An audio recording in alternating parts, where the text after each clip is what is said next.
So let's pick our first topic of significant digits and see how significant it is to this chapter. Now, the significant figures. The significant figures of a number are digits that carry meaning contributing to its measurement. See what happens whenever you are making a measurement. It is a number that contributes meaning to its value. So the number of digits which are actually contributing a meaning to the measurement are called significant digits. So what happens basically, any physical measurement contains one or more certain digits and one uncertain digit, the last significant digit. I'm assuming that you are a very disciplined experimentalist. So whenever you are making a measurement or you are taking observation for certain physical quantity, I am considering that you are taking all the values to be very accurate, but the last digit that you are giving or noting it down as a measurement would be uncertain. So the total number of digits that you have certain and the last uncertain digits combined together, that number is called the number of significant digits of a measurement. So all these certain digits and one uncertain digit are called as significant digits or significant figure in a measured value. I hope the basic idea of significant figure is very clear to you. So let's see some rules regarding the significant figures and how to calculate and how to count the total number of significant figures in a measurement.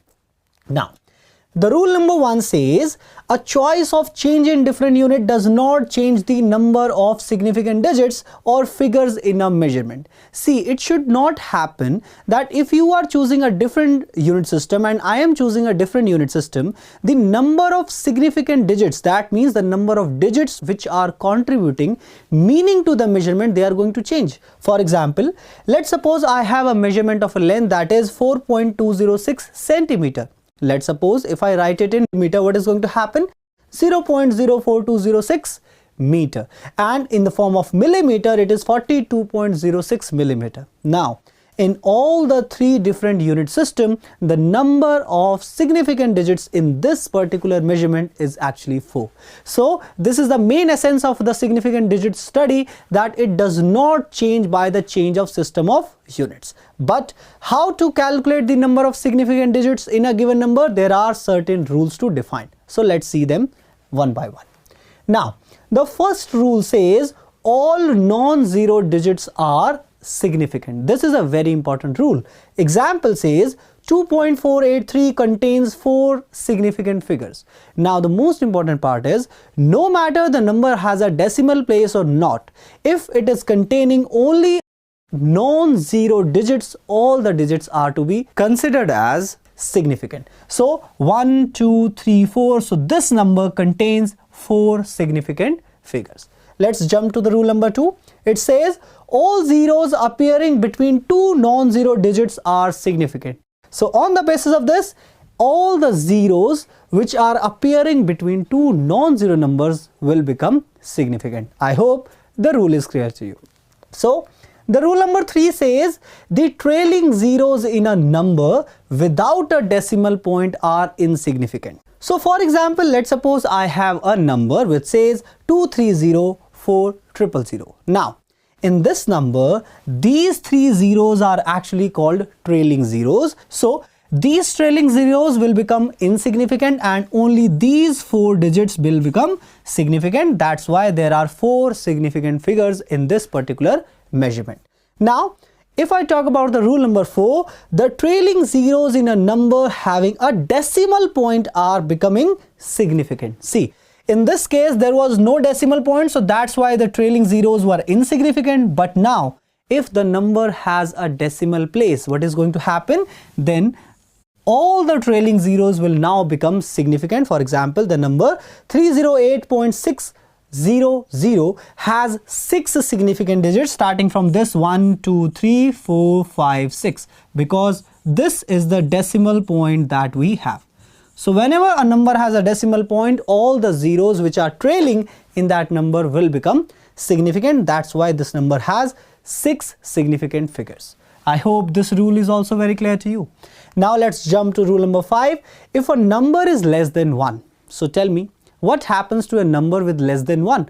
Obviously, it is going to start with 0 point something. So if a number is less than 1, the zeros on the left of the first non-zero digit are not significant. So you can have some numbers like 0.123, you have number like 0.0123, and you can have numbers like 0.002783.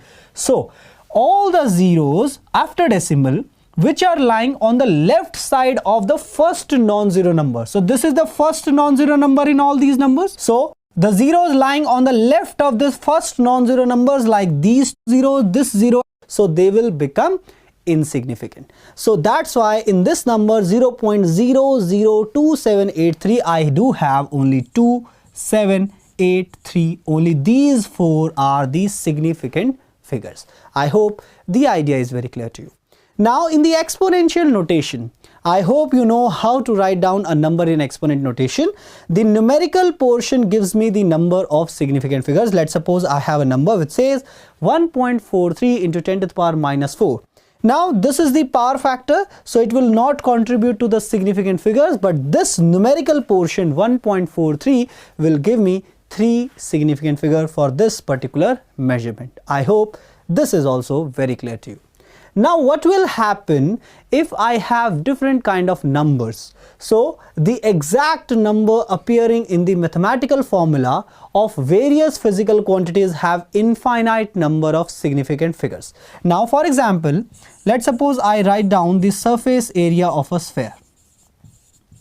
So surface area of a sphere has a formula which says 4 pi r square. Now tell me, what about this 4? This number 4 can be written as 4.0, written as 4.00, or it can be written as 4.000. So in this case, this has a significant figure as 1, this has 2, this has 3, and this has 4. So you might be wondering how we are going to decide that these kind of numbers have how many significant figures. Actually, the numbers which are used in mathematical formulas, they are complete pure numbers, and they have infinite numbers of significant figures because I can write them in these particular formats. I hope the idea is very clear to you. So whenever a formula based numbers are given to you, it will have infinite number of significant figures. Otherwise the question needs to specify how many decimal points are present in that particular measurement.